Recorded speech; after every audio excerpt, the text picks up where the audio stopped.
Atanu godhaniif waaqayyo karaa addaan isin haa eebbisu jedhaa fi eebbifama ammata waaqayyo afur kadhata isiniif haa dabalu.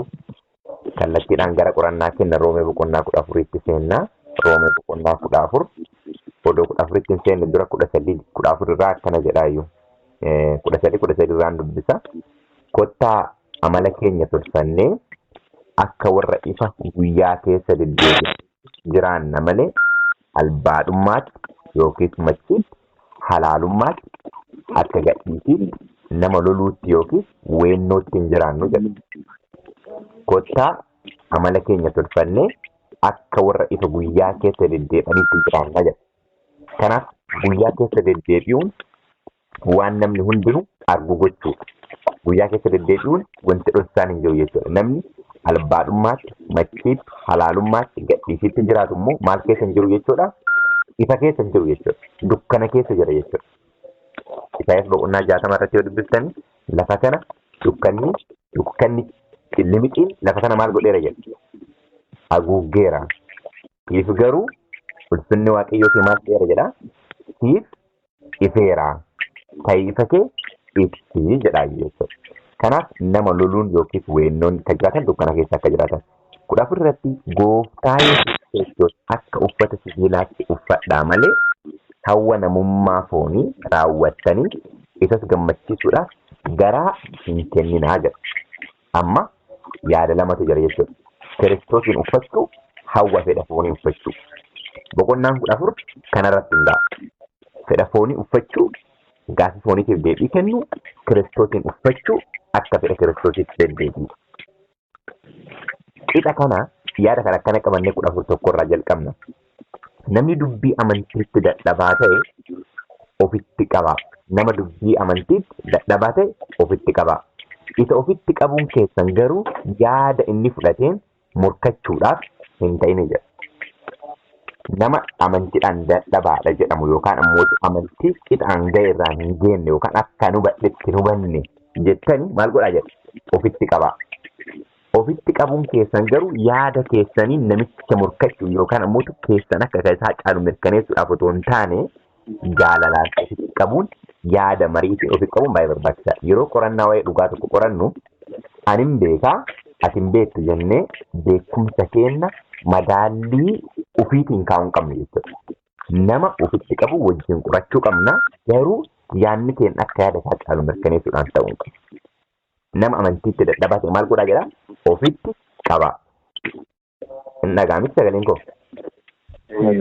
Ofitti qabaa jedha. Lakkoofsa namarraa. Namni waa gargar baasee hubatee waan hundumaa nyaachuu akka danda'u hin amana jedha. Namni waan hundumaa gargar baasee hubate. Kana jechuun kun maaliidhaaf ta'a? Kun maaliif hin ta'u jedhee adda baasee namni hubate waan hundumaa maal godha jedha? Hin nyaata. Inni gargar baasee hubachuu dadhabe garuu nyaata biqiltuu garaa garaa hin nyaata jedha. Amma jalqaba waaqayyoo Addaamiif Heewwaniin yeroo kenneef maal jedheen? Muka Eden keessa jiru hundumaarraa nyaadhaa. Garuu muka jidduu sana jirtu sana maal hin godhinaa? Hin nyaatinaa. Gaafa isin nyaattanii du'a duutu jedheen. Du'a duutu jedheen. Uduu beekumsa waaqayyoo keessa yeroo jiru namni akka nyaatuuf kan isaa kenname maalidha? Uumaa boqonnaa tokko lakkoofsa 28 irraa gadi yoo dubbifne 28 irraa maal jedhaa?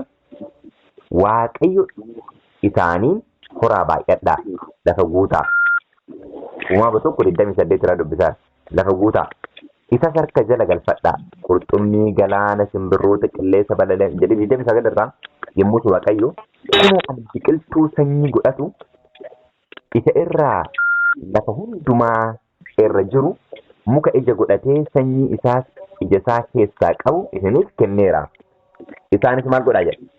Nyaata isiniif haa ta'ani.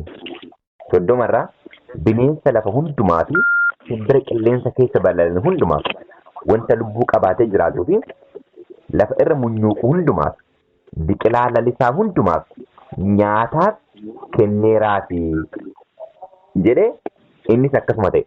Waaqayyo waanuma hojjete hundumaa inni ilaalee kunoo innis baay'ee gaarii ture galgallis ta'ee ganamni kun guyyaa jaffaadha jedha. wajjin jirra miti namaafis bineensotaafis waaqayyo jalqaba yeroo namni ogeessa sammuu ofiitiin hin ta'in yeroo qajeelfama waaqaa duwwaan geggeeffamu maal kenneefi biqiltuu kenneef jechuudha akka nyaatu namni kun nama qajeelfama akka waan jedhe qofatti jiraatu achiin booda gaafiin seexanni yaanni seexanni kaasee tokko jira gaaf kanarraa nyaattan hamaaf gaarii maal gootu jedheen hamaaf gaarii maal gootu jedheeni gargar baaftanii bartu akka eenyu taatu jedheen akka waaqayyo taatu mee uumama 3:22 dhaqee dubbifna 3:22 irraa akkan jedhe ergasii waaqayyo gooftaan kunoo namni hamaaf gaarii beekuu isaatiin nu keessaa akka tokko ta'eera jedha oromifti akka tokko ta'eera jedha ingiliffi garuu 3:22 kana leeta read 3:22 irraa and the Lord said, behold, the man is become as one of us, to know good and evil. To know beekuudhaaf jedha malee beekeeran jedhu beekuudhaaf maal ta'eera jedha nu keessaa akka tokko ta'uudhaaf amma akka namni akka uumametti hin taane qixa uumaa ta'uudhaaf jechuudha yaadee no let him put forth his hand and talk also true of life and live forever. Ammallee hidhatee jireenyaa nyaatee bara baraan maal akka hin taane akka hin jiraanne dubbisaa amma sarkasaa hidhatee ija mukicha jireenya irraa fuudhee nyaachuudhaan bara baraanis jiraachuun isaa hin ta'u jedheen cubbamaa bara baraan jiraatu akka hin taane jechuudha. Yaadni an barbaade hamaaf gaarii gargar baasee beekuudhaan hamaaf gaarii gargar baasanii beekuun addaa gara dhugaatti deebi'uuf kan nama gargaaru yoo ta'es jalqaba irratti garuu qajeelummaa qofa keessa akka jiraatuuf namni waaqa dizaayinii godhe.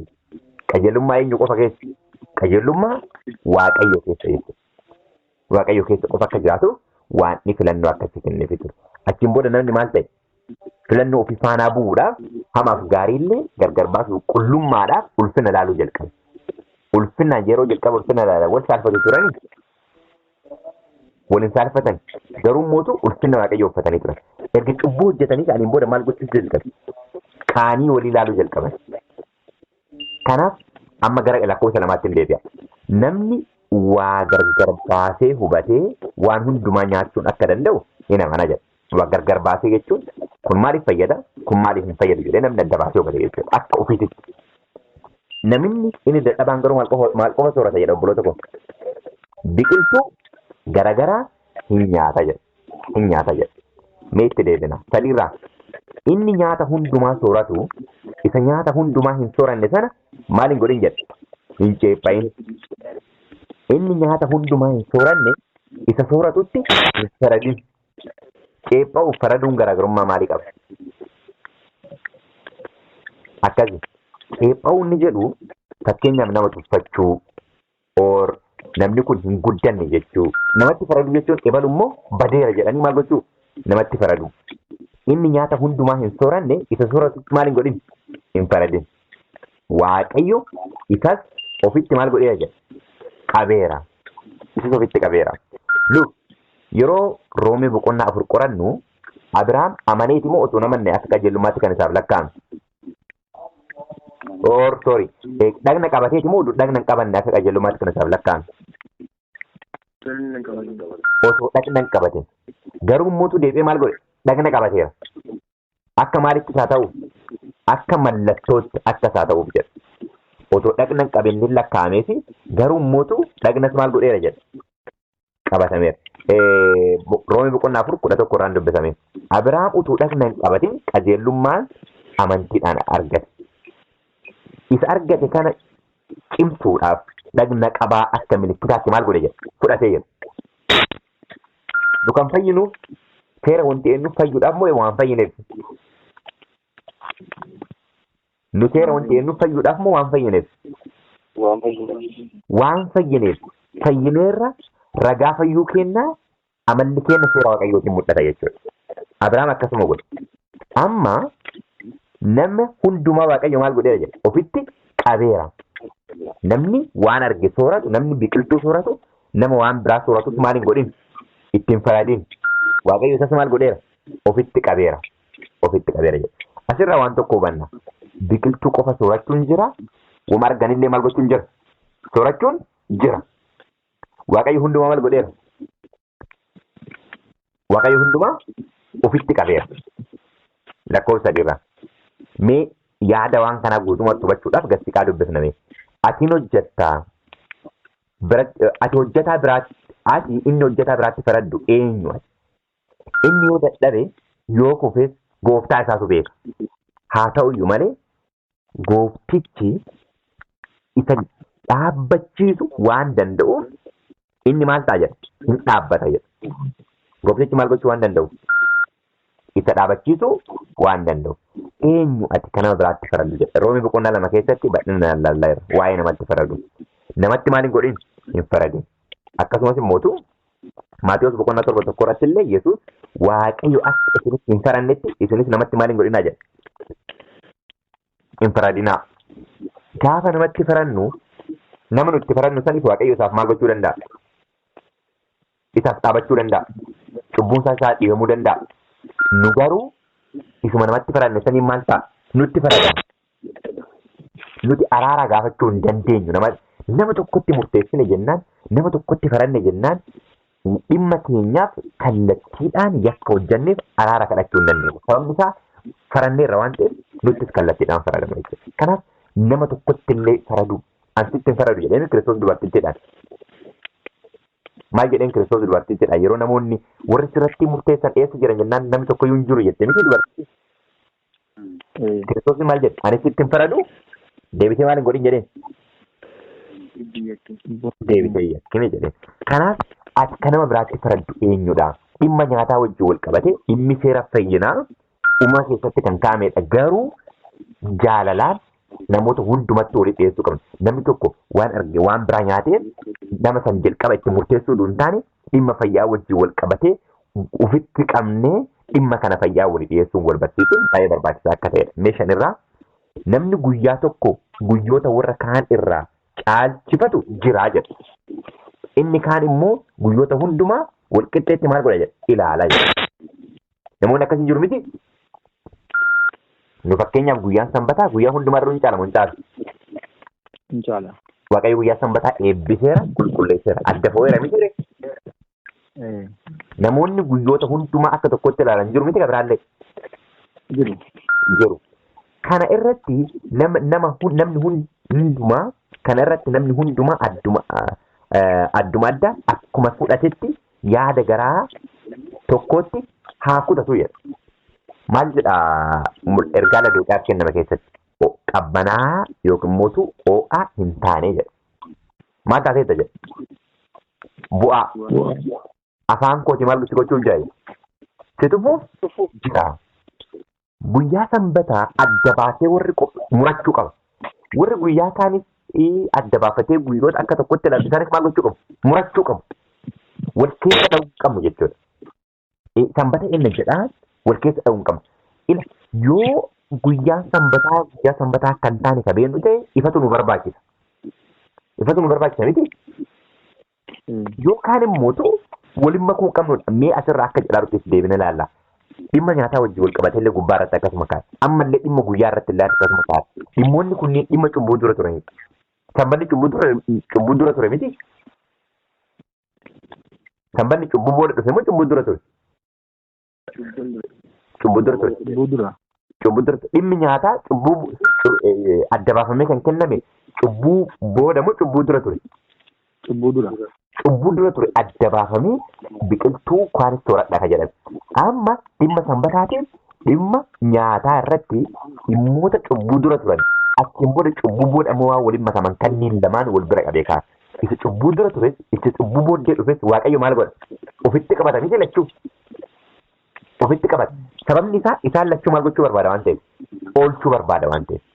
Warra waan argan soorataniif warra guyyoota sanbata irraa guyyoota kan adda baasanii ilaalles maal gochuu barbaada isaan hundumayyuu? Oolchuu barbaada. Fayyisuu barbaada. Kanaaf kanarratti nama adduma addaa akkuma fudhatte maal godhu haa kutatu. Maal jedha Phaawulos? Fannoo Kiristoos ala waan biraa akka waaqeffanne maal godhee ture jedha. Kutachuun barbaachisaadha. Achiin booda lakkoofsa jarraa akkana jedha. Namni guyyicha yaadatu gooftaadhaaf maal godha jedha? Inni yaadata jedha. Inni nyaata hundumaa sooratu waaqayyo waan galateeffatu gooftaa isaatiif hojjechuudhaaf maal godha jedha? Hin soorata. Inni nyaata hundumaa hin sooranne gooftaa isaatiif hojjechuudhaaf soorachuu dhiisa. Waaqayyoon immoo maal godha jedha? Hin galateeffata jedha. Amma giddu galeessi nyaata hundumaa soorachuu, giddu galeessi nyaata hundumaa dhiisuu, giddu galeessi guyyoota adda baafnee guyyaa sanbataa waaqeffachuu, giddu galeessi waan biraa gochuu namoonni yoo dhugama waaqa barbaacha godhaa kan jiran ta'e gara dhugaatti dhufin hin badu hin badan gara dhugaatti dhufu warra guyyaan isaan hin ifneef waaqayyo guyyaan akka isaaniif hin godha. Warra sirna fayyaa isaanii hin galle waaqayyo sirni fayyaa akka isaaniif godhu hin godha. Garuu jalqaba garaagarummaan eenyummaa keenya irratti adda bahee beekamuu qaba jechuudha. Adda dhugaadhaaf warroonni hamoo ta'anii warra maaliidha? Warra bu'aadha. Warra gidduu deeman jechuudha. Maal jedha kitaabni raajii? Warroonni bu'aan warra keessaatiifis warra alaatiifis maalidha jedha? Hamaadha jedha. Garee lachuu miidhuu jedha. Garee lachuu maal godhu? Hin miidhuu jedha. Kanaaf adda baafnee gaafa jenne inni waan hundumaa soorannis eenyuuf soorata? Waaqayyoof yoo ta'e. Inni waan hundumaa sooratus waaqayyoof yoo ta'e. Inni guyyoota adda baasee guyyaa sanbataa guyyaa waan adda fo'e adda fo'ameera yoo waaqayyoof kan jedhu ta'e. Kunis akkuma sagaleetti yoo ta'e guyyoota biraa kan jedhu ta'e. Giddu galeessi waan hundumaa waaqa barbaachuu yoo ta'e akkuma Phaawulos hin qabee waaqayyo qabee nama hundumayyuu garamitti fida jechuudha. Gara dhugaatti fida. Sababni isaa macaafni qulqulluun maal jedha Efesoon boqonnaa 4 irraa yoo dubbifne Efesoon boqonnaa 4 lakkoofsa 4 irraa akkuma abdii waamicha inni isin itti waamamtan tokko jedhee dhagni tokko hafuurri tokko gooftaan tokko amantiin maalidha jedhu obboloota tokko cuuphaan tokko waaqayyoo fi abbaan waan hundumaa tokkocha inni waan hundumaa irra jira waan hundumaa sin hojjeta iddoo hundumaatti hin argama. Kanaaf dhugaan tokko qofa dhugaan lama jiraa? Dhugaan lama hin jiru. Dhugaan tokko duwwaa inni eenyudha? Kiristoos isa duukaa bu'u qofa jechuudha. Qajeelfama isaan gaggeeffamudha. Kanaaf Roomee boqonnaa 14 keessatti yaada lama laalaarra yaada garaagaraa. Dhimma guyyaa wajjin wal qabate dhimma maalii wajjin wal qabate? Dhimma nyaataa wajjin wal qabate. Kanaaf dhugaan tokko qofaadha. Dhugaan isa cubbuu dura ture duwwaadha. Inni cubbuu booda sababii cubbuutiif kenname. Fakkeenya sababii cubbuutiif namoonni cubbuu hojjechuudhaan guyyoota biraa uumatanii guyyaa dilbataa jedhanii sababii cubbuutiif nyaanni namni lafarraan bade erga namni lafarraa badee ka'een boodatti kakutteen isaa baqaqaa ta'e jedhee nyaanni gosa gosaan eeyyamame jechuudha. Kanaaf edenii dee'uu barbaadna miti hundi kennayyuu. Edenii dee'uu barbaadna taanaan aadaa edenii dubbii edenii shaakaluun baay'ee barbaachisaadha. Lakkoofsa torbarraa nu keessaa tokkollee akeeka ofii isaatiin hin jiraatu. Tokkollee akeeka ofii isaatiin maal hin ta'u jedha? Hin du'u. Jireenyi keenyas Phaawulos akkas jedha. Yoon jiraadhe yoon du'e. Jiraachuu kootiin akkuma lallabe du'uu kootiin wangeela maalan godha jedha. Nan lallaba jedha. Seeti isaa jireenya keenya irratti ta'uu qaba. Yoo jiraanne akeeka gooftichaatiif jiraanne. Yoo duunes akeeka gooftichaatiin maal goona jedha? Duuna. Egaa jiraannus duunus nu kan eenyuti jedhaa? Nu kan gooftichaati. Yoo jiraannes yoo duunes. Kanaaf argachuuf dhabuu milkaa'uuf dhabuu miti.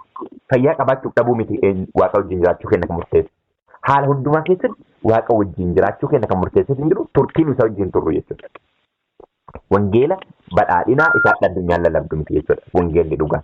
Gooftaan warra du'aniif warra jiraniifis gooftaan warra du'aniif warra jiraniifis ta'uudhaaf Kiristoos du'ee deebi'ee immoo maal ta'e jedha? Jiraate jedha. Deebi'ee immoo jiraate. Warri du'anis dhaabbatanii du'anii gaafa du'aa ka'an maal godhu hin ka'u. Warri uduu jiran lubbuudhaan arganillee eenyu jijjiiramu jechuudha. Kiristoosiin jijjiiramu jechuudha. Ati garuu maaliif obboleessa keetti faraddare? Yookiis ati maaliif obboleessa kee ceephaatare? Hundumti keenya barcuma firdii waaqayyoo duratti dhiyaachuuf jirra jedha. Hundumti keenyayyuu barcuma firdii waaqayyoo duratti maal ta'uuf jirra jedha. Dhiyaachuuf jirra. Lammaffaa Qorontoos 5:10 irraa akkana jedha. Namni adduma addaan dhagna isaa kanatti jiru gaarii ta'ee hamaas ta'ee akkuma hojjetetti waan isaaf ta'u akka argatuuf nuyi hundumti keenya barcuma firdii Kiristoos duratti dhiyaachuuf jirra jedha. Dhiyaachuuf jirra jedha. Okay, amma gaafiin as akkamitti dhiyaanna barcuma firdii waaqayyoo fuulduratti silaayyuu Kiristoos yeroo dhufu nama hundumaafuu akka gatii isaatti isaa kennuuf dhufa jedha miti yoo murtaa'eere murteen murtaa'eera jechuudha akkas jechuudha miti Kiristoos yeroo dhufu murtee murteessuudhaaf dhufamoo murtee murtaa'eedha kan inni qabatee dhufu murtee murtaa'eedha miti kan inni qabatee dhufu achiin dura garuu hundi kennayyuu barcuma firdii fuuldura dhiyaachuuf jirra jedha miti akkamitti dhiyaanna ree barcuma firdii fuuldura adda murteen gaggeeffamaara murtee warra jiraataniif hin jalqaba yeroo dhiyootti jedha tuun in the very soon jedha kitaabni raajii hin jalqaba barcuma firdii fuulduratti akkamitti dhiyaanna akkas obboloota koo Efesoon boqonnaa 2 lakkoofsa 5 irraa 5 maal jedha Macaafni Qulqulluun 5 nu irra daddarbaa keenyaan karaa hafuuraa du'oota taanee utuu jirru inni warra Kiristoos wajjin jiraatan nu godhe isumaan ayyaana waaqayyootiin fayyifamtan karaa Kiristoos Yesuus isuma wajjin du'aa nu kaasee isuma wajjin bantii waaqaa keessa iddoo nuuf kennee jedha iddoo nuuf kennee maal nu godhe jedha nu teessise jedha eessa nu teessise obboloota koo bantii waaqaa eenyu keessa Kiristoos Yesuus keessa maal jedha akkuma ana abbaa koo keessa isin immoo ana keessa ani immoo maal godha jedha isin keessa jedha miti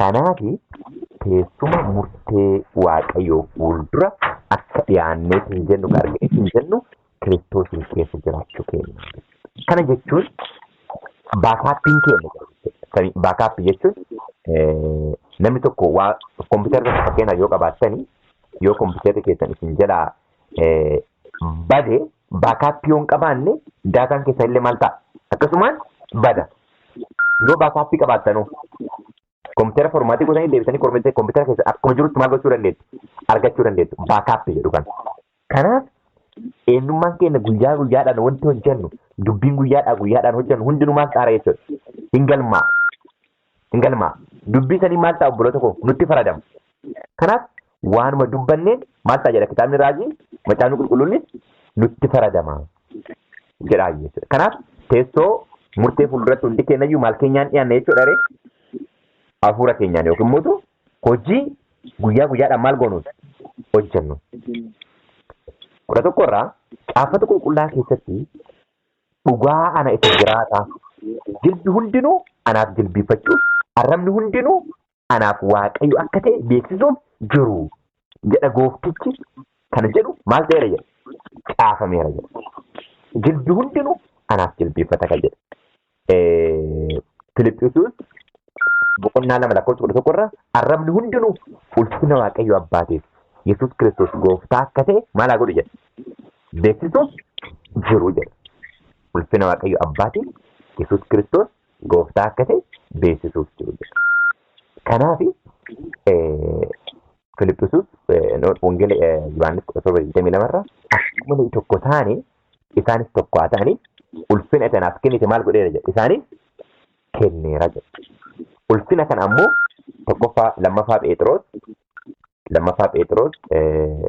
1:16 irraa yaada akka jedhu arganna lammaffaa Phexros 1:16 irraa 17 irraa dubbisna inni waaqayyo biraa ulfinaa fi guddina yommuu fudhate sagaleen kun ilma koo isan jaalladhuudha isa gammachuun koo itti raawwatamuudha jedhu isa guddicha suura qabeessa sana biraa maal ta'eera jedha dhufeeraa fi jedha yeroo waaqayyoon biraa Kiristoos maal fudhate ulfinaa fi guddina fudhate yeroo kana kunoo ilma koo isan jaalladhu sagaleen jedhu maal ta'eera jedha dubbatameera jedha yoomidha yeroon sagaleen kun dubbatame iddoo biraatti yeroo Kiristoos maal ta'u cuubamu jechuudha kunoo ilmi koo inni an jaalladhu kanaaf yeroo kana maal fudhate ulfina akka fudhate kanaaf Kiristoos ulfina atinaaf kennite isaanii maal godheera jedha kenneera jedha kanaaf arrabni hundinuu ulfina waaqayyo abbaatiin Kiristoos gooftaa akka ta'e maal gochuuf jiru jedha